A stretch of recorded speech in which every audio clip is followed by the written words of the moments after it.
My name is Lewis. As I said, I'm the head moderator of the day, but I'm also going to be moderating this session right now.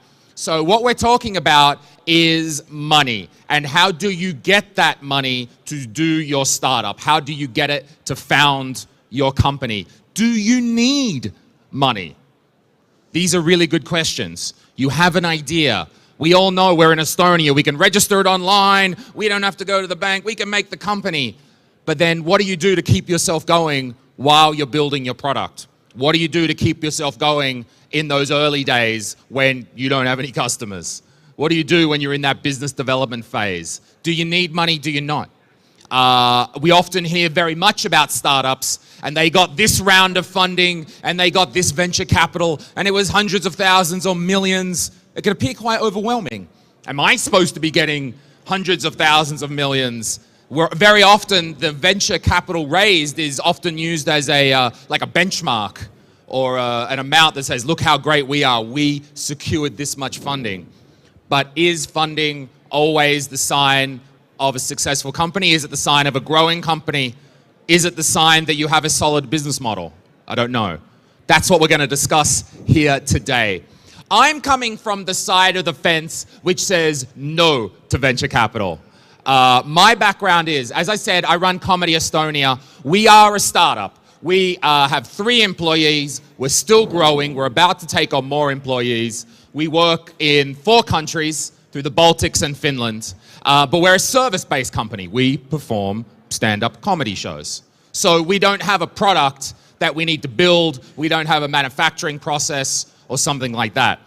So we didn't need money from venture capitalists. Also, I'm a bit of a control freak. I'm not giving away control of my company to anybody. That's also a valid decision at this phase of the game, right? Whether you believe that you can deal with having somebody else also tell you how to run your company. Because they give you money, they're going to want to say, I don't want that, I'm fine. Nevertheless, though, the question still becomes, well, we're a service company, but we still need to build ourselves up. We're still not, we'll never make millions, and it still took a time to get Comedy Estonia to where it is now. Now, I got us going basically through my own money. We didn't need a lot, but I needed to keep myself going. I used to work in IT. I have a master's of computer science. I used to be an IT consultant, traveling around Europe, giving training courses and doing consultancy. So I saved my money from that.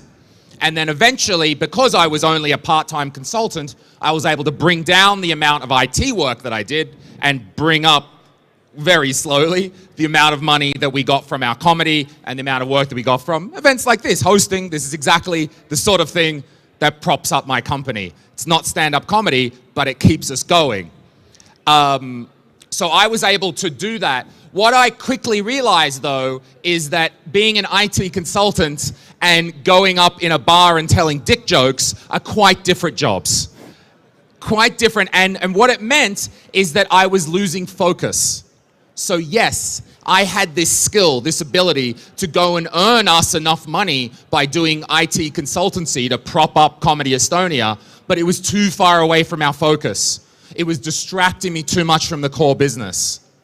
And there was still a moment where I had to say to myself, no, I'm gonna have to walk away from the IT completely and still take a risk, still take a chance, and just hope that, like shit, in the next 6 months we can make enough money to support ourselves. And yeah, thankfully that worked and we get by and it's okay. But even when I designed the nicest system that I could for getting us and bootstrapping us, there was still a risk and there was still a worry. So, but thankfully I could do that and get us going. But if you don't have that background, if you're starting as a student, you might not have that ability to do that. I started quite late, so thankfully I was able to support myself. But that's what we're going to discuss today, ladies and gentlemen, in our sessions. And we're going to hear different viewpoints. Some companies do need the venture capital. Some companies are fine and maybe they want to keep the control. So, without much further ado, what I would like to do is welcome our first speaker. He's Jamie Dunn, and he's the co-founder of Zapego, and they help you pre-order goods online. And he's also the director of Spark Global. They're a worldwide business development group. So please, ladies and gentlemen, have a warm round of applause for Mr. Jamie Dunn.